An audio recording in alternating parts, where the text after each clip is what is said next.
Well, welcome to the Spatial-Next Friday talk. For those that have never tuned into this before, this is a forum where I talk on Fridays about the expanding world of geospatial.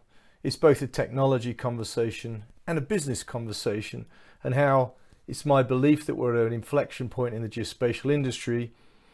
The subtitle of this is really Geospatial Crossing the Chasm. So we got a big topic to talk about today and plenty of slides to rattle through. So let's get rolling. The title of this talk is spatial integration critical to the future of GIS? So I posted this image out as a thought of the day this week. This image is basically showing the new data and artificial intelligence and machine learning we're getting, and how GIS and business systems fit together. And it's my belief that, and it's interesting how Geospatial-Next is an evolving thought process by everybody, particularly myself.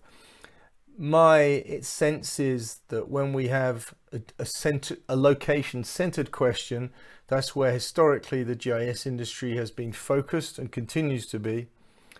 But when we start to work in business systems, location is one key part of a bigger whole. And we'll talk a little bit more about those in this talk.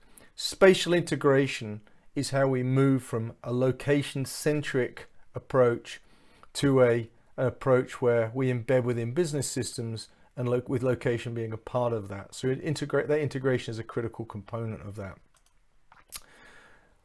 In some ways, I'm going to call this talk, Where Have You Been for All of My Life? And for people on the podcast, there's a picture of two very cute parrots cuddling.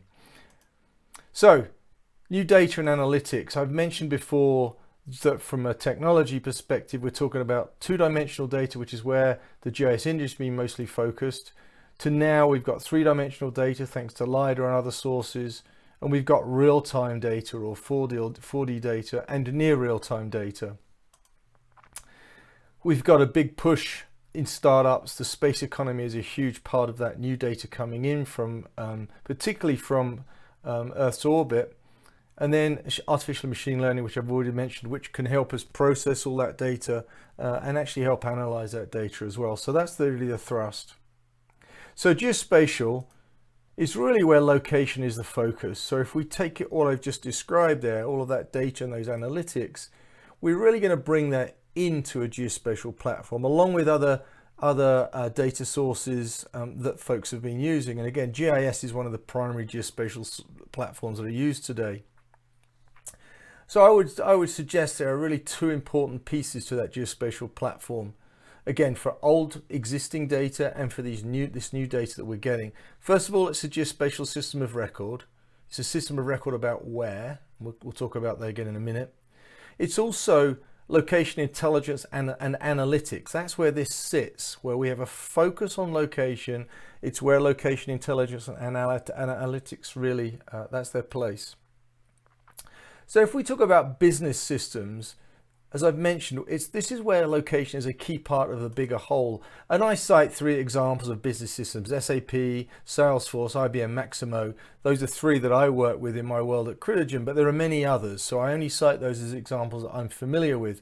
But there are many other business systems that we can talk about here, where location is one key component of many others. So really the value proposition, let's talk about business systems first. Business systems are really, and again, I'm thinking with I work a lot in the utilities transportation space.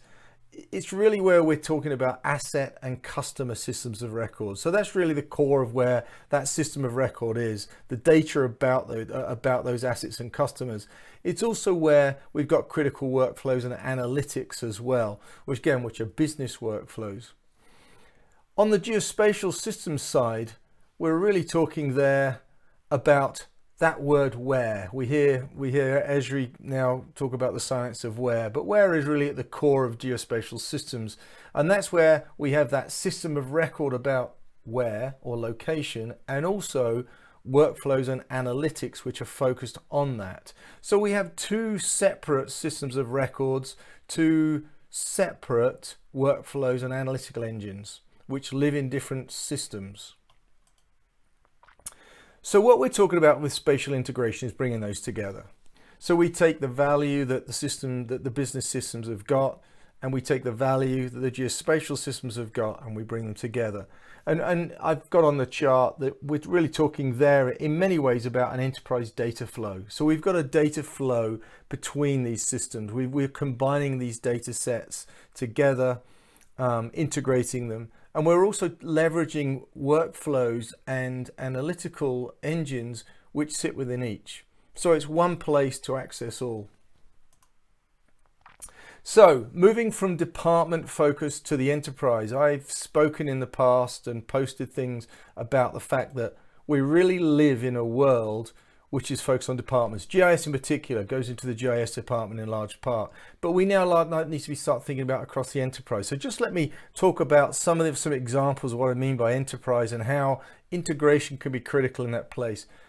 In transportation and utilities, but in other worlds, design is a big thing. How do we design those assets? How do we design those pieces of hardware which are going to go into the field? Well, GIS business data synchronization is a critical part of that. When one uses design tools like AUD in the enterprise world, you can pull data from a GIS and you can pull data from SAP, for example.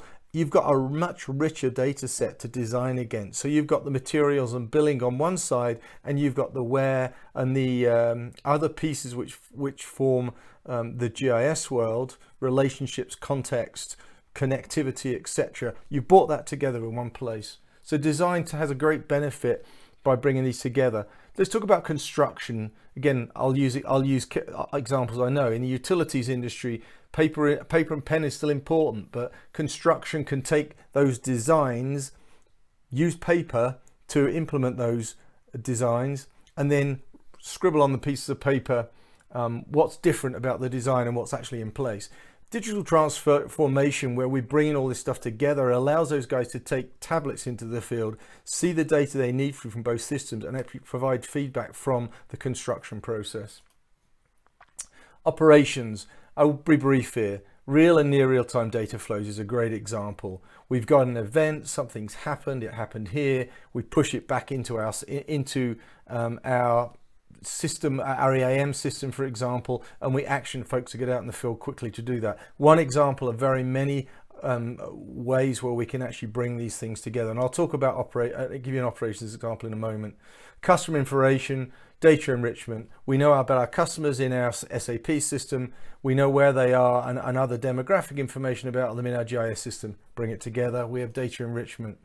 Business engagement, many examples of that. And I'll talk a lot about these in later talks, but veg management, public improvement, there's a lot more there. Okay, so let's dive in a little bit deeper into what we're talking about when it comes to integration. In my mind, there are two levels of integration. There's a light spatial integration. That's really at a client level. And I gave an example of this last week, but we can talk about enterprise asset management as one example about a light spatial integration. And I shared with you in my last talk, and I'll move my head over a little bit, that my company created a product called 𝐓𝐵𝐢, which allows you to take integration into the field essentially. So we've got the power of an EAM system for work orders, but work orders in isolation aren't much use to guys in the field unless they know where they're going to go to and what's around what they're dealing with and the connectivity in it as well. And again, if you think about an electric utility, if you don't know what that piece of equipment you're going to touch is connected to, you may have a major problem. So to actually bring those together in a simple interface, and in the case of 𝐓𝐵𝐢, it's an iPad interface, or it's a mobile tablet interface. You're bringing the best of both worlds. You can see, you can read from the work order and from the map, where is it, what have I got to do. You can also report back, work completed goes into the EAM part of the business system, and then you can actually add assets and other things into the GIS. For example, this valve that I'm looking at here actually isn't in our GIS. You can mark that and get it in. So there's a real power of bringing those things together. So there's a light spatial integration example. Let's talk about deep spatial integration. This is more at a data level. Now, it used to be perceived as incredibly complicated It's no longer that, and particularly folks that I work with, have made this a much simpler process. But let's talk about some of the things we're really meaning here. We can think about situational awareness and real-time response planning. That isn't just about where that thing is. That's information that's stored in your SAP system about how you can actually plan given a particular situation. Disaster assessment, similar type of thing. You can capture disaster information from the field. We can assess it by using the power of those integrated systems. Flood predictive modeling and impact, another one.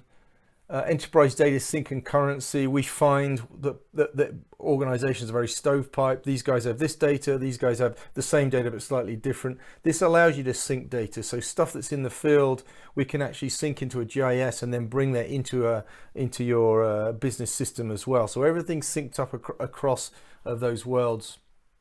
Change management tracking as well. There are a lot of these. I'll talk a lot more about some of these use cases. And a lot of times we think in terms of integration about EAM, Enterprise Asset Management, but there are a whole slew of use cases that are very powerful when we bring GIS and business systems together. So I will close on this. GIS is moving from standalone only, i.e. stuck in the mapping department, to extending business systems. Now that's a different thought process. This is attacking problems from a business perspective and bringing GIS in to fill gaps, to enrich the data that's already there. So this is a perspective I'm building within this Spatial-Next world, that with all the new data, with all the new way of analyzing that data, we've got to attack it from the business side, not from the standalone, it's a map and it's two-dimensional data, as we've done historically. So the movement, the evolution really, I believe, is in that place. So that's our talk. I'm Matt Sheehan. You can reach me at matt.sheehan@critigen.com or on social media at @GeoMattSheehan. Feel free to give me comments, feedback, thoughts. Love to hear from you, and we'll do it all again next Friday. Thanks for watching.